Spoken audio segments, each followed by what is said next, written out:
Hi, Cory Geiger along with Neil Rudel. We're back for another season of our PSU Presser. Season opener Saturday against Syracuse.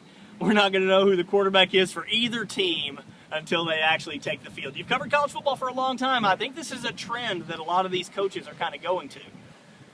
Well, I would be shocked if it's not Hackenberg. I mean, I think Hackenberg is the quarterback. Just because if it was Ferguson, why wouldn't you tell everybody that? I think the surprise element, the fact that they're building to this, the fact that he's the guy that everybody's excited about, it's just almost at this point it would just maybe even be a letdown if it's not. I think it's going to be Hackenberg. I agree, and frankly, I like it. I wrote this in the Mirror last week. I don't know why you would name a starter, and frankly, I don't know why you have depth charts, period. All you're doing is giving, especially for an opener, all you're doing is giving the other team an idea who's going to play for you. Now, Bill O'Brien did say that that's for fans, and it's respectful of the fans and all of those things, but when you have 65 scholarships, you do everything that you can to get a competitive edge. Yeah, but I mean, there's an understood partnership with the public and football. And what's the number one question at every level? Who's your quarterback?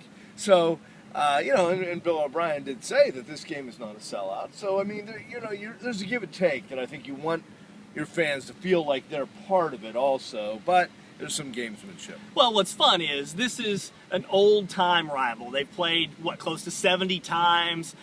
Syracuse, Penn State go way, way back.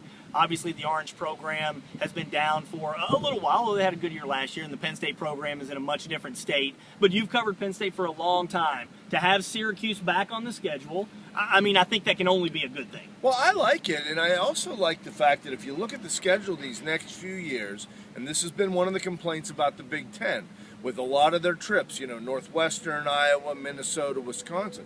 If you look at the schedule in the immediate future, most of those games are reasonably drivable. Besides Maryland and Rutgers, a lot of the Michigan games have been drivable, Ohio State, and you're getting more and more of that, which I think is good. Hey, look, I've said this before. If Penn State can keep its 22 starters on the field at close to 100%, I have no doubt that they can compete with and or beat every team on the schedule, and that includes Ohio State. However, football doesn't work that way. There are going to be injuries. The scholarship situation is what it is. The depth situation is an issue, especially on the defensive side of the ball.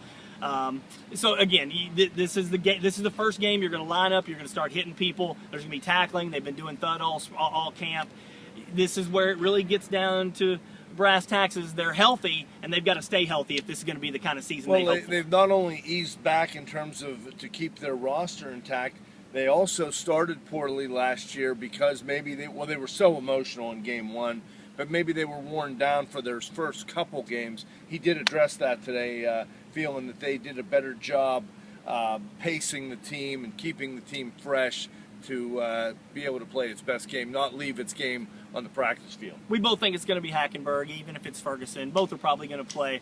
I'm just looking forward to seeing how it develops, to get to see a young man develop whom we're going to see over the next 2 or 3 years and see that growth and progress. I think it's really an exciting thing to watch.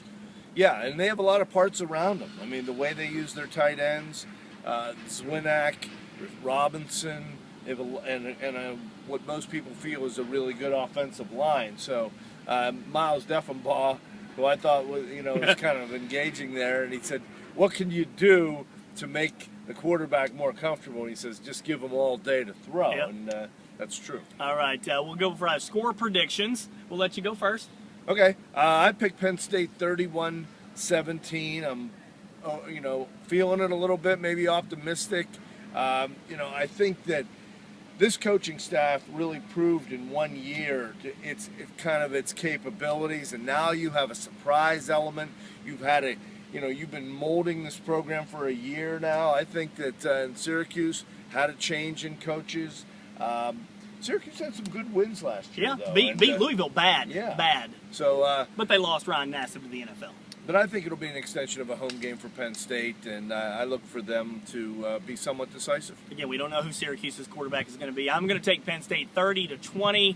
The line is about 7.5, but I have a lot of confidence in this Penn State offense. As Neil said, a lot of weapons. I don't have a lot of confidence in the defense. Now, not that it's necessarily going to show up against Syracuse, but I think there are depth issues, and it's probably the weakest linebacker core that we've seen as a unit, not necessarily the top three, but as a unit. But I'll go Penn State 30-20, and frankly, I think Penn State's running the table in the non-conference. Well, I mean, they're really going to have have a really good year, because I mean, some of the teams they have to go to, I'm not underestimating, and I don't want to turn this into a season preview, but at Indiana, absolutely, at Minnesota, in addition to the Ohio State game. I'm not sure I agree with you that even if they play with their best 22, they can beat Ohio State out there. I don't think Ohio State is as great as everybody thinks. Well, I don't know that they'll have to be, That's but true. You're going to go out to Wisconsin. So there's a lot of landmines on this schedule. They need to get off to a good start in order to go 8-4, 9-3, or better. All right, for Neil Rudel, I'm Cory Geiger. We've got a new member of Team Altoona Mirror. Lee Carey is interning with us. You'll see his byline in the mirror throughout the season. We'll be back next week with another edition of our PSU Presser.